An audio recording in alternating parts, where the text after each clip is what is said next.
अस्सलाम वालेकुम dear students, कैसे हैं आप? उम्मीद करता हूँ आप बहुत अच्छे होंगे।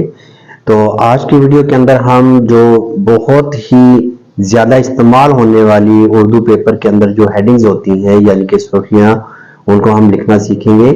तो यहाँ पे मैं जो मार्कर इस्तेमाल कर रहा हूँ ये है कातब 102 नंबर, और आप मास्टर कंपनी का 605 नंबर मार्कर भी यूज़ कर सकते हैं। ठीक है, दोनों मार्कर बहुत अच्छे हैं। तो यहाँ पे मैं हेडिंग दे रहा हूँ, और ये पेपर जो मैं इस्तेमाल कर रहा हूँ यहाँ पे उर्दू की खुली लाइन वाला पेपर इस्तेमाल करना है आपने, और मार्कर 605 नंबर या कातब का 102 नंबर। तो यहाँ पे जो पहली सुर्खी है उसको मैं लिखता हूँ सवाल को। तो इसमें जो मैं लिख रहा हूँ और आपने प्रैक्टिस किस तरीके से करनी होती है, आपने खास तौर पे इस चीज़ का ध्यान रखना होता है कि कौन सा हरफ कहाँ से स्टार्ट हो रहा है। जैसे सवाल मैंने लिखा है तो सीन दोनों लाइनों के दरमियान से स्टार्ट हुआ है, ठीक है, और लाम को देख लें कि ऊपर लाइन के ऊपर से स्टार्ट हुआ है। तो इसका ये जो साइज है ये थोड़ा सा बड़ा होगा, क्योंकि ये मैं 102 नंबर या फिर मास्टर का 605 नंबर मार्कर यूज कर रहा हूँ। ठीक है, तो इसमें साइज थोड़ा सा बड़ा होगा हेडिंग्स का, बहुत छोटा छोटा करके नहीं लिखना। तो इसके मुताबिक आपने प्रैक्टिस करनी है, और जितने भी हरफ हैं और उनके जो सर हैं, जैसे सीन का सर है, इसी तरह खे का सर है, जीम का सर है, तो ये आप नोट करेंगे कि ये बारीक बनाने हैं, यानी कि मार्कर की जो नोक है उसके साथ बनाना है, पूरे कद से नहीं बनाएंगे। और जितने भी इनके जोड़ होते हैं, जैसे मैंने ख्याल लिखा है, खे और ये को मिलाने से पहले ये बीच में जो जोड़ आया है ये भी मैंने कलम की जो मार्कर की जो नोक है उसके साथ बनाया है। तो इस चीज का ध्यान रखना है, जितने भी जोड़ होंगे वो बारीक बनाने हैं। तो मीम को देखें कि मैंने ऊपर लाइन से स्टार्ट किया है, और जब मीम का अलिफ बनाएंगे तो बिल्कुल बारीक होना चाहिए। और नज़म में जब आप लिखते हैं जोए का सर बनाते हैं तो ये भी आपने नोक के साथ बनाना है, क्योंकि पूरे कद से बनाएंगे तो ये काफ़ी मोटा बन जाता है और फिर बहुत बुरा लगता है, और बाज़ औक़ात इसकी स्वाद की या जोए की जो आंख है वो बंद हो जाती है। इसी तरह देखें तशरीह मैंने लिखा है, तो रे की जो दुम है ये बड़ी खूबसूरत होनी चाहिए और नोक के साथ बनानी है। बाज़ औक़ात इसको स्टूडेंट मोटा करके बना देते हैं। तो जब आपने गज़ल लिखना है तो गैन लिख के तो इसके अंदर से ही आपने जे को बाहर निकालना है। अब गज़ल को मैं दो तरीकों से लिख रहा हूँ। यहाँ पे देखें कि गज़ल क्योंकि एक छोटा सा लफ्ज़ है, तो अगर आपने हेडिंग देनी है तो आप कशिश वाला, यानी कि जो दूसरे नंबर पे मैंने लिखा है उसको आप लिख सकते हैं। थोड़ा सा लंबा हो जाएगा तो खूबसूरत लगेगा। इसी तरह बहुत ज़्यादा हेडिंग इस्तेमाल होने वाली, तकरीबन तमाम क्लासेस में ये इस्तेमाल होती है, शायर का नाम। तो इसको बड़े खूबसूरत अंदाज से आपने लिखना है, और कोशिश किया करें कि वीडियो को आप बागौर देख के तो रोक के उसके बाद फिर इसकी प्रैक्टिस किया करें। ठीक है, अब तशरीह को भी मैंने दो तरीकों से लिख दिया है। ऊपर मैंने लिखा था सीन के या शीन के जो है मैंने दंदाने बनाए थे, और यहाँ पे नीचे मैं कशिश वाली जो है ना वो बना दी है। तो इसी तरीके से अब मैं लिख रहा हूँ मफहूम। तो मफहूम के अंदर देखें फे का साथ जो है ना गोल बनाना है, नो के साथ बनाना है और इसकी आंख खोल के रखनी है, और इसी तरह आगे जो हे बनाई है ये भी नो के साथ बनानी है। तो बाकी देखें मीम का सर और वाव का सर ये मोटा बना है, बाकी सारा का सारा बारीकी आई है। तो इस चीज का आपने ख्याल रखना है। आंखें जो बनानी है, दो आंखें है दो चश्मे की, ये भी आपने नो के साथ बनानी है, मोटी नहीं बनानी, पूरे कद से नहीं बनाएंगे।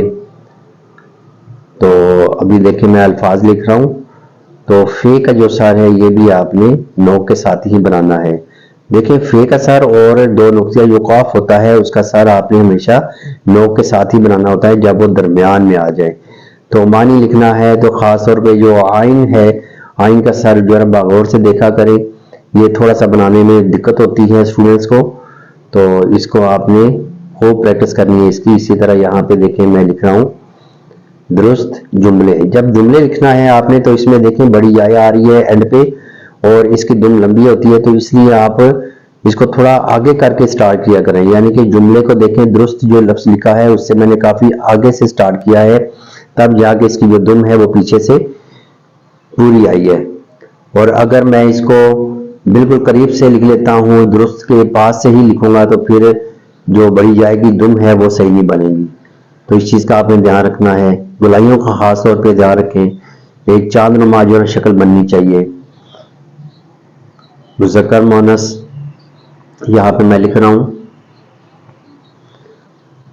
और ये जो नून का जो यहाँ पे मैंने बनाया है, सर बनाया, यानी कि नून और से को जोड़ा है, तो नून का सर जो बनाना है ये नोक के साथ बनाना है, और छोटी सी मद बना के तो फिर आप इसको कंप्लीट करना होता है। और पेश कहीं पे भी आप बनाएं तो ये भी आपने नोक के साथ बनानी है, पूरे कद से नहीं बनाएंगे क्योंकि इसकी आंख आपने खोल के रखनी होती है। दो नुक्ते बड़े ध्यान से लगाया करें क्योंकि जो नुक्ते हैं ये 45 डिग्री के जाविये पे बनाने होते हैं। तो देखें, जब भी मैं नुक्ता बनाने लगता हूं तो 45 डिग्री का एंगल वो मैं कर लेता हूं, और इसको मार्कर को थोड़ा सा बिल्कुल तिरछा करके तो फिर मैं बनाता हूं। दरख्वास्त, उसके बाद है रसीद, आगे मैं लिखता हूं रिपोर्ट, और हर एक हिस्से को ठहर ठहर के लिखा करें। जो आम राइटिंग होती है पेन की, उस तरीके से आपने मार्कर से नहीं लिखना होता, क्योंकि हर एक हिस्सा जो बनाना होता है, आपने कोई भी लफ्ज है तो आपने रुक रुक के ठहर ठहर के और कद के एंगल को चेंज कर करके तो फिर लिखना होता है। तो अगर आप गौर करें तो मैं ये ठहर ठहर के रुक रुक के हर एक हिस्से को मैं आराम से बना रहा हूं, डायरेक्ट नहीं लिख रहा।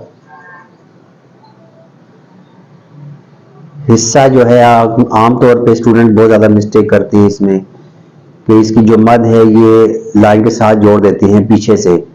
तो आपने इसका ध्यान रखना है। ये देखें, हिस्सा इंशाइया, तो हिस्सा के अंदर भी हे आई है और इंशाइया के अंदर भी एंड पे हे आई है, और ये दोनों शक्ल जो है ना ये बनी है मद की तरह, जैसे मद बनाते हैं, अलिफ के ऊपर मद बनाते हैं। तो ये पिछला हिस्सा जो है ना आपने हमेशा लाइन से उठा के रखना होता है। तो हे का आखिरी हिस्सा सिर्फ लाइन पे लगेगा। मुहावरात जब मैंने लिखा है तो मीम का सर ऊपर बनाना है, ठीक है। जीम की फैमिली के साथ मीम को जोड़ेंगे तो मीम का सर ऊपर बनेगा। बाकी हर जगह पे देखें, मिसाल के अंदर देखें कि मैंने मीम का सर नीचे बनाया है। अब मुकालमा लिखना है तो मीम देखें, मीम बना के उसके साथ मैंने जो जोड़ लगाया है ये बिल्कुल बारीक बना के तो फिर काफ अलिफ का लिखना है। काफ अलिफ का अलिफ छोटा होना चाहिए, कश जो है ना ये लंबी होनी चाहिए। मुकालमा नवीसी, मुकालमा निगारी भी आप लिख सकते हैं। तो स्टूडेंट्स, आप जरूर मुझे कमेंट करके पूछा करें कि कोई भी हरफ की किसी समझ नहीं आती, किसी लफ्ज को लिखने की समझ नहीं आती, या कोई लफ्ज रह जाता है तो आप मुझे कमेंट करके मुझे बता सकते हैं, और आइंदा की जो वीडियो है उसके अंदर मैं इसको शामिल कर सकता हूं। अब देखिए, खुलासा नज़म मैंने लिखा है, तो नज़म जोए के बाद मैंने कशिश बना के तो फिर मीम को बनाया है। तो इंशाल्लाह नई वीडियो के साथ मैं दोबारा हाजिर होऊंगा। इजाजत चाहूंगा। अल्लाह हाफिज, अस्सलाम वालेकुम।